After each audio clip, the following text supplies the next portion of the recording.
Hello everyone, welcome back to Clusterbmilkshake. I am your host, along with support puppet Mr. Chicken. Yes, I am your favorite diagnosed narcissist with evil sprinkles of negative behaviors and characteristics.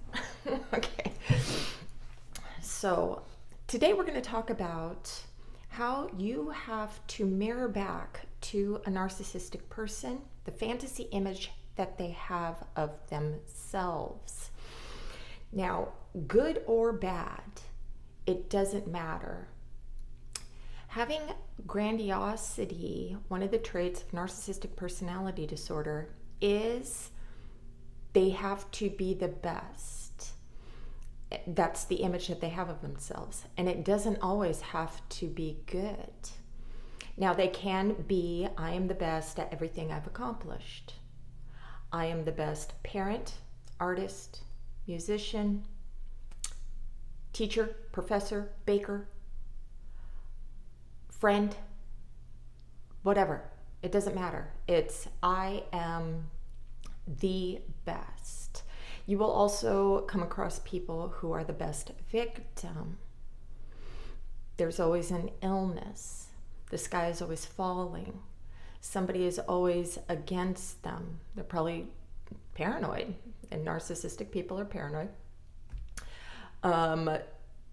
It doesn't matter what it is, but this is their grandia. I am the best at being this. You have to believe in it.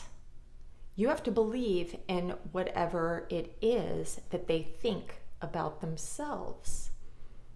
You don't get to challenge their image of who they think they are.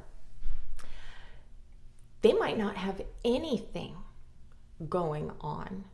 And this is what you're going to view as the strong silent type, or the poor broken alcoholic.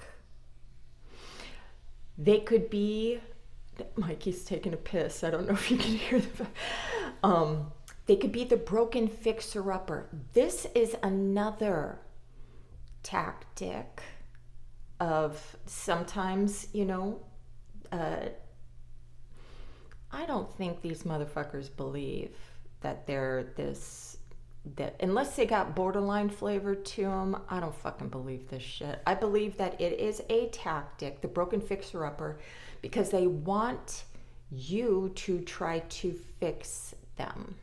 I might be biased in my thinking because I do have darker flavor, but because I think a narcissistic person who's I'm the best at being fucking a superstar, right? That they're going to see crybaby bullshit as a weakness. But, I'm just talking out of my own ass, all right? But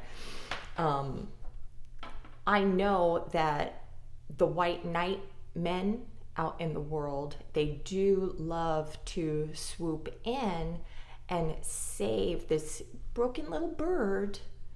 And women also are like, my love will save you. Okay? So pay attention to, I'm the best at being,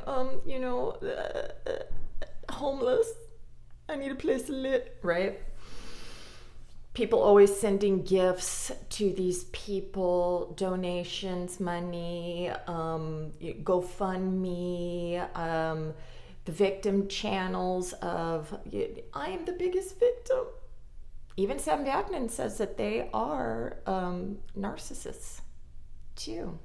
Go watch his shit. He should know. We smell our own, y'all. All right, so I just don't want you to be gullible out there. But this is why the best relationships a narcissist can have are the shallow relationships. The ones that we only have people parroting back to us our same ideas and thoughts that do not challenge us all the time.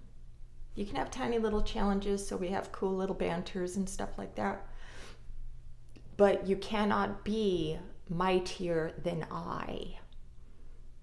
And you definitely cannot rip me down. This is why, if you are not a secondary supply source and you are the main supply source, you are our partner, you see behind the fantasy. But what you don't understand is we have to live this fantasy or we're going to crumble into nothingness. And you're like, I'm going to rip that mask off. I'm going to rip apart everything that there is. I'm going to show their infancy underneath, because we were stunted at 2 years old at our emotional intelligence.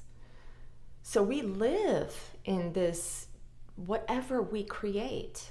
It can be a horror show that we create, or it can be this grandiose, wonderful, I'm going to be a superstar, YouTube superstar, me, right? So when you start noticing that this is a facade that they created, now you're going to think that it's some malicious garbage or whatever. And if they are psychopathic, it is going to be a facade, but you're going to see a lot of intent of abusive behaviors just to play with you, like a cat batting around a mouse and everything. Everybody thinks that a narcissistic person does these things on purpose, but it's a mental illness.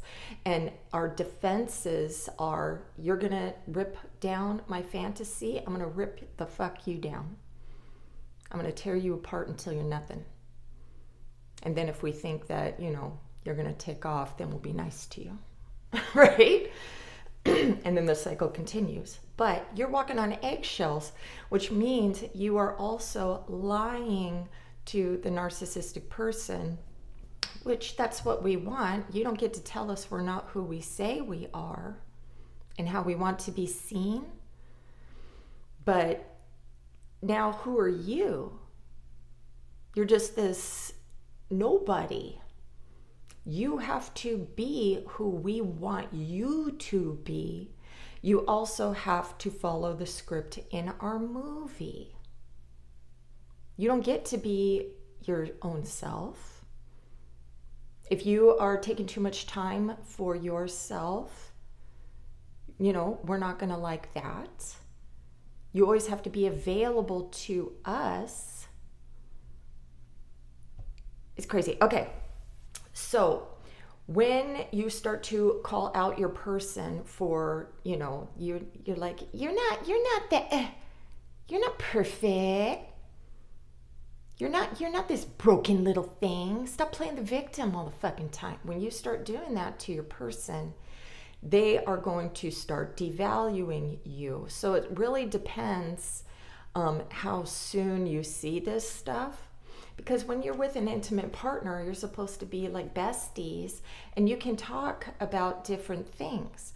But when you're with a narcissistic person, you do not. And you're going to learn that right away. So in the beginning, when I am, showing all this love and light on you, I'm letting things go that you're saying, I'm not getting triggered or nothing. You're a fucking stranger, whatever. I'm putting on a show for you and everything like that. Remember, I got darker flavor. And I want you to become attached to me and like me. That means it's going to be easier for me to have control over you through your emotions. But I also like darker flavor people. So we can either talk shit, we can play the game with each other where we're shining a light on each other, and that relationships like that really last longer. We keep telling each other that your fantasy is real, but we get bored when things are going too well. So we're always going to be fucking with each other's heads no matter what.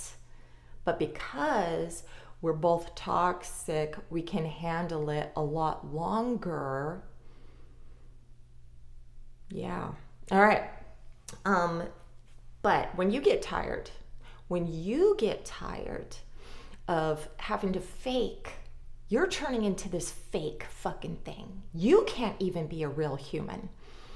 And if you've been isolated or even isolated yourself because you want to be around your person so much, because I've had that happen too, you're going to have nobody to, talk to. And if you do talk to somebody, they're going to be like, get the fuck out, and you don't want to. Now, that's your own inner stuff going on. I made several videos about that. We don't have to go over that right now. But a narcissistic person, when they know that you are trying to rip apart their false image that they have of themselves, that they believe is their real self, and you're like, I'm going to unmask them. I'm going to, we believe that we're our masks. And so you are basically devaluing us. We think that you're the toxic one. You're devaluing us. So what do? We go back to our secondary supply sources who are going to clap their hands for us or weep for our victimhood. Okay? All right. I hope that was helpful. Have a great day. Namaste.